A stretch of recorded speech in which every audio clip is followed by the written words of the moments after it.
एक छोटे से गांव में दो भाई रहते थे, बड़े भाई रमेश और छोटे भाई सुरेश। माँ बाप के गुजर जाने के बाद दोनों ने एक दूसरे का साथ कभी नहीं छोड़ा। दोनों मिलकर खेती करते, साथ खाते और एक ही घर में रहते थे। लेकिन रमेश की पत्नी कमला को ये बात बिल्कुल पसंद नहीं थी। सुबह सुबह दोनों भाई खेत जाने की तैयारी कर रहे थे। सुरेश, जल्दी चल, आज खेत में बहुत काम है। हाँ भैया, बस पानी की बोतल उठा लूं। इतने में कमला गुस्से से बाहर आती है।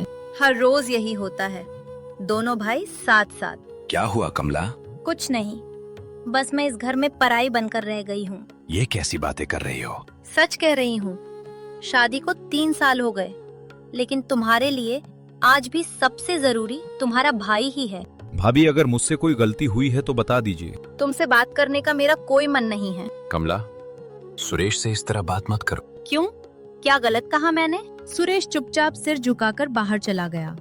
वो कभी अपनी भाभी का जवाब नहीं देता था, क्योंकि वो उन्हें अपनी माँ जैसा सम्मान देता था। रमेश भी उसके पीछे जाने लगा। लुकिए, अब क्या हुआ? आज मुझे आपसे एक जरूरी बात करनी है। बोलो।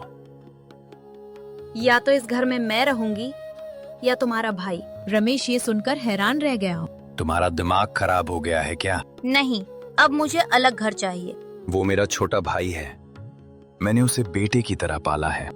तो फिर उसी के साथ रहिए। कमला, आज फैसला कर लीजिए।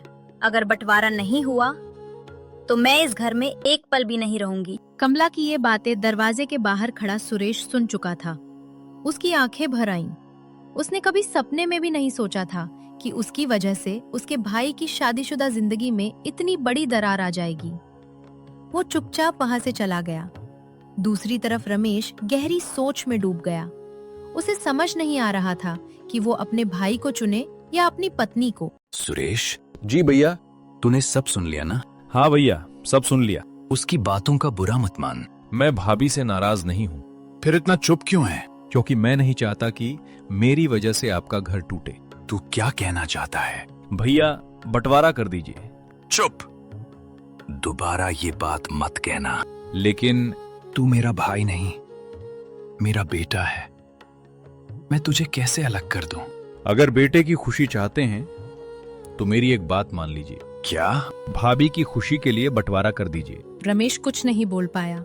रात के समय रमेश कमरे में बैठा हूँ, तभी कमला कहती है, तो क्या सोचा आपने? तुम सच में बंटवारा चाहती हो? हाँ। अगर मैं मना कर दूं तो मैं कल सुबह अपने मायके चली जाऊंगी। इतनी बड़ी बात? हाँ, क्योंकि अब मैं इस घर में देवर के साथ नहीं रह सकती। ठीक है, मतलब मान गए? अगर यही तुम्हारी खुशी है तो पंचायत बुला लेते हैं। कमला के चेहरे पर खुशी साफ दिखाई देने लगी। कमला मन में सोचती है, अब पूरा खेल मेरे हाथ में है। सुबह होते ही कमला पूरे गांव में खबर फैला देती है कि आज दोनों भाइयों का बंटवारा होगा। ये सुनकर गांव वाले हैरान रह जाते हैं। एक पड़ोसी कहता है, अरे, जिन भाइयों में कभी झगड़ा नहीं हुआ उनका बंटवारा कैसे? जरूर कोई बड़ी बात हुई है। कुछ ही देर में पूरे गांव के लोग चौपाल पर इकट्ठा हो गए। सबके मन में एक ही सवाल था, आखिर ऐसे कौन से हालात बन गए कि इतने प्यार करने वाले दो भाइयों का बंटवारा होने जा रहा है। रमेश और सुरेश सिर झुकाए खड़े थे, जबकि कमला के चेहरे पर अजीब सी संतुष्टि थी। तभी सरपंच जी पूछते हैं, रमेश बेटा, क्या ये फैसला तुम्हारा है? नहीं सरपंच जी, लेकिन अब यही ठीक है। और सुरेश, तू क्या चाहता है? मैं चाहता हूं कि मेरे भैया हमेशा खुश रहें। अगर अलग होने से उनकी जिंदगी में शांति आएगी तो मुझे मंजूर है। अरे पगले, भाई कभी अलग होने से खुश नहीं होते। बेटा, एक बार सोच लो। मैं सोच चुका हूं काका। सरपंच जी, अब देर मत कीजिए, बंटवारा शुरू कराइए। बहू, इतनी भी क्या जल्दी है? मुझे अपना हिस्सा चाहिए, बस। ठीक है, पहले खेत का बंटवारा होगा, फिर घर का। गांव का लेखपाल कागज लेकर आता है। कुल 10 बीघा जमीन है। सामने वाला 5 बीघा खेत हमारा होगा। लेकिन वो सबसे उपजाऊ खेत है। तो क्या हुआ, हमें वही चाहिए। कमला, बराबरी से बांट लो। मैं कोई नुकसान नहीं उठाऊंगी। कमला की बात सुनकर गांव वाले आपस में फुसफुसाने लगे। अब सबको समझ आने लगा था कि बंटवारे की असली वजह क्या है। सरपंच जी। हाँ बेटा, उन्हें वही खेत दे दीजिए। नहीं सुरेश, भैया रहने दीजिए, मुझे मेहनत पर भरोसा है, जमीन पर नहीं। वाह बेटा, आज भी ऐसे संस्कार देखने को मिलते हैं। अच्छा है, खुद ही मान गया। अब घर का बंटवारा होगा। सामने वाले 2 कमरे भी हमारे होंगे। बहू, नियम के हिसाब से एक एक कमरा मिलेगा। नहीं, बड़ा कमरा भी हमारा होगा। बस करो कमला। मैं चुप नहीं रहूंगी। सरपंच जी, बड़ा कमरा भी इन्हें दे दीजिए। सुरेश, तू हर बार क्यों झुक जाता है? क्योंकि रिश्ते जीतने हैं भैया, सामान नहीं। सुरेश की बात सुनकर पूरे चौपाल में सन्नाटा छा गया। लेकिन कमला को अपने लालच के आगे किसी की भावनाएं दिखाई नहीं दे रही थीं। उसे जरा भी अंदाजा नहीं था कि आज जिस गरीब देवर का हक वो छीन रही है, वही कुछ दिनों बाद उसकी जिंदगी बदलने वाला है। पंचायत का फैसला हो चुका था। खेत बट गए, घर बट गया और बीच आंगन में ईंटों की एक ऊंची दीवार भी खड़ी कर दी गई। जो 2 भाई कल तक एक ही थाली में खाना खाते थे, आज उनके बीच एक दीवार आ चुकी थी। लेकिन सुरेश के मन में अपने बड़े भाई के लिए जरा भी नफरत नहीं थी। सुरेश अपने हिस्से में रखे पुराने सामान को देख रहा था। चलो, भगवान ने जितना दिया वही बहुत है। तभी रमेश धीरे से उसके पास आता है। सुरेश, आइए भैया। मुझे माफ कर दे। भैया, माफी कैसी? आपने कोई गलती नहीं की। अगर मैं थोड़ा और मजबूत होता तो ये दिन नहीं देखना पड़ता। रिश्ते दिल से होते हैं, दीवारों से नहीं। आप हमेशा मेरे बड़े भाई रहेंगे। दोनों की आंखों से आंसू निकल आते हैं।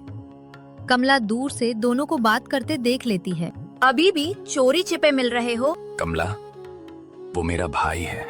आज के बाद अगर उससे बात की तो अच्छा नहीं होगा। तुम हद पार कर रही हो। मैंने साफ कहा था, अलग रहना है तो पूरी तरह अलग। सुरेश बीच में आ जाता है। भाभी, आप चिंता मत कीजिए। आज के बाद मैं खुद कभी भैया के पास नहीं आऊंगा। सुरेश, भैया, आपकी खुशी सबसे ज्यादा जरूरी है। सुरेश ने अपने दिल पर पत्थर रख लिया। वो अब सुबह अकेले खेत जाता, अकेले खाना खाता और शाम को चुपचाप अपने छोटे से कमरे में लौट आता।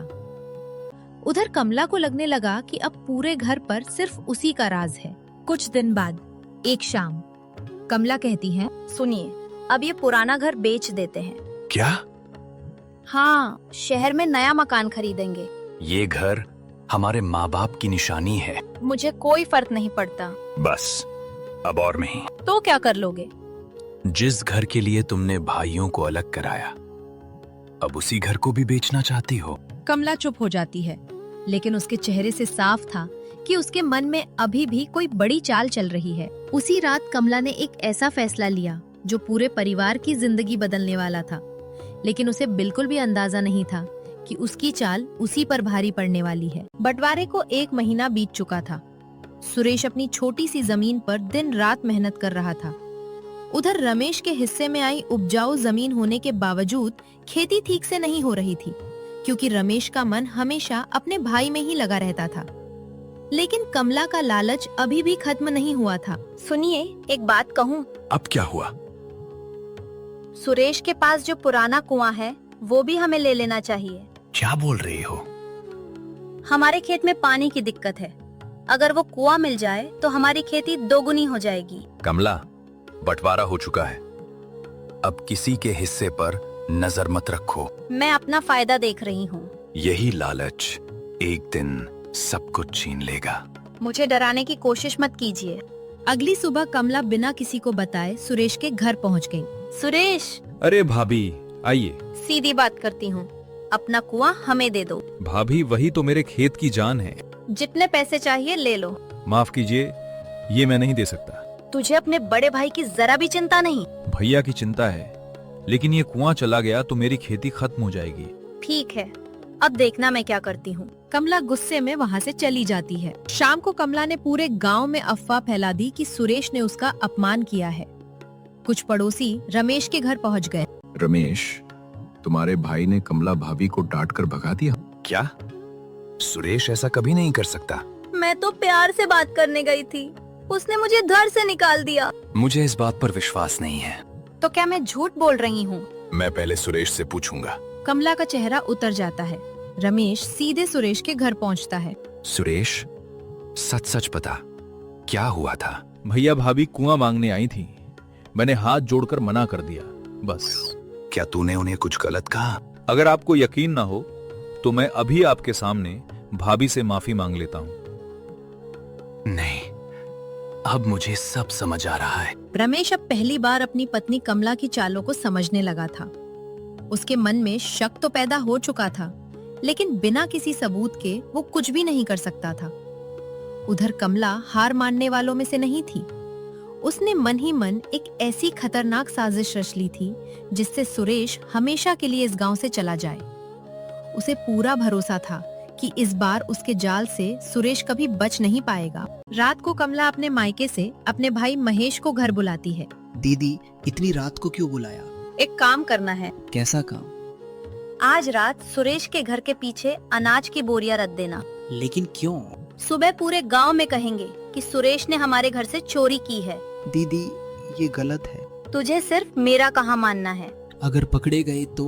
कोई नहीं पकड़ेगा। महेश मजबूरी में तैयार हो जाता है। पूरा गांव सो चुका था। महेश चुपके से अनाज की बोरियां लेकर सुरेश के घर के पीछे रख देता है, लेकिन उसे पता नहीं था कि सामने वाले घर के बूढ़े रामू काका सब कुछ अपनी आंखों से देख रहे थे। लगता है कोई बड़ी चाल चल रही है।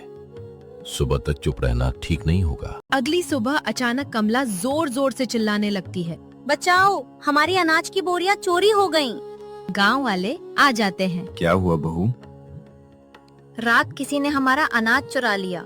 चलो ढूंढते हैं। थोड़ी देर बाद अरे ये देखो, बोरियां तो सुरेश के घर के पीछे पड़ी हैं। सभी लोग हैरान रह जाते हैं। क्या सुरेश ने चोरी की? यकीन नहीं होता। उसी समय सुरेश बाहर निकलता है। ये बोरियां यहाँ कैसे आईं? अब मासूम बनने का नाटक मत कर। भाभी, मैंने हाथ भी नहीं लगाया। झूठ मत बोल। रमेश भी वहाँ पहुँच जाता है। सुरेश, सच बता।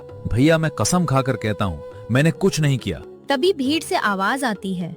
लुको, सुरेश झूठ नहीं बोल रहा। सभी लोग रामू काका की तरफ देखने लगते हैं। रामू काका, आपको क्या पता है? जो मैंने रात को देखा, अगर बता दिया तो असली चोर का चेहरा पूरे गांव के सामने आ जाएगा। कमला के चेहरे का रंग उड़ जाता है।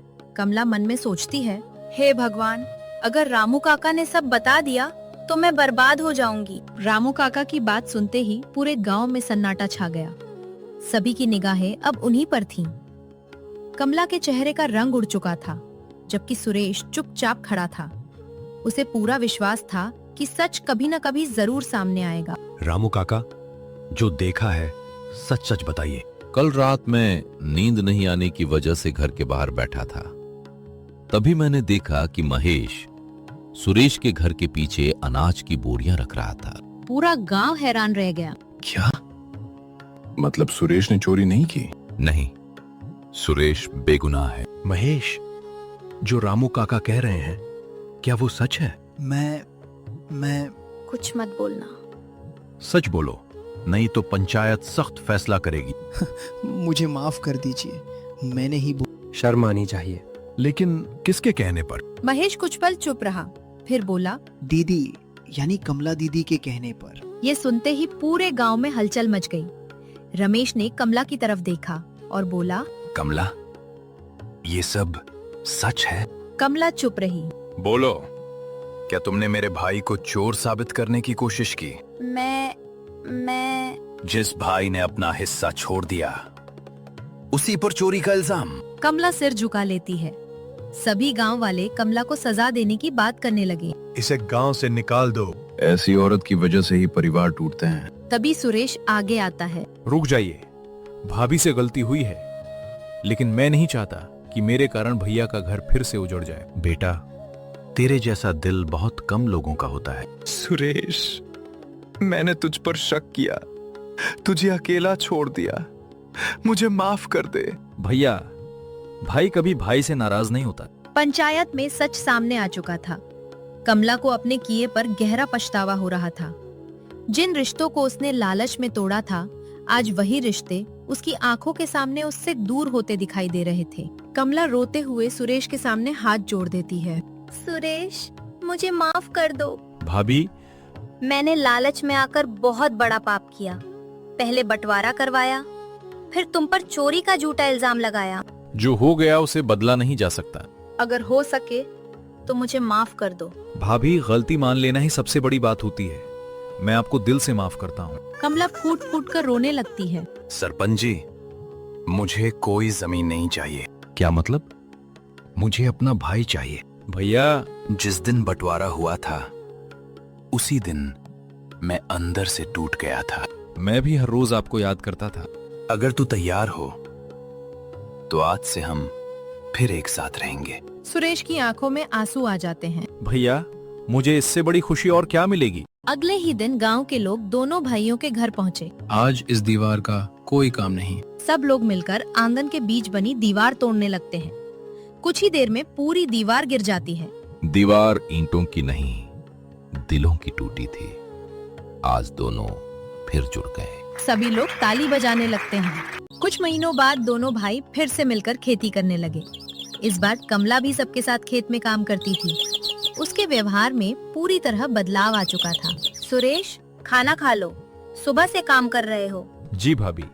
अब तो हमारा घर पहले से भी ज्यादा खुशहाल हो गया। मैंने समझ लिया है, लालच से कभी घर नहीं बसता, घर तो प्यार और विश्वास से बसता है। उस दिन पूरे गांव ने एक बात सीखी, लालच इंसान से उसकी दौलत नहीं बल्कि उसके अपने रिश्ते भी छीन लेता है, और जो परिवार प्यार से साथ रहता है वही सच में सबसे अमीर होता है।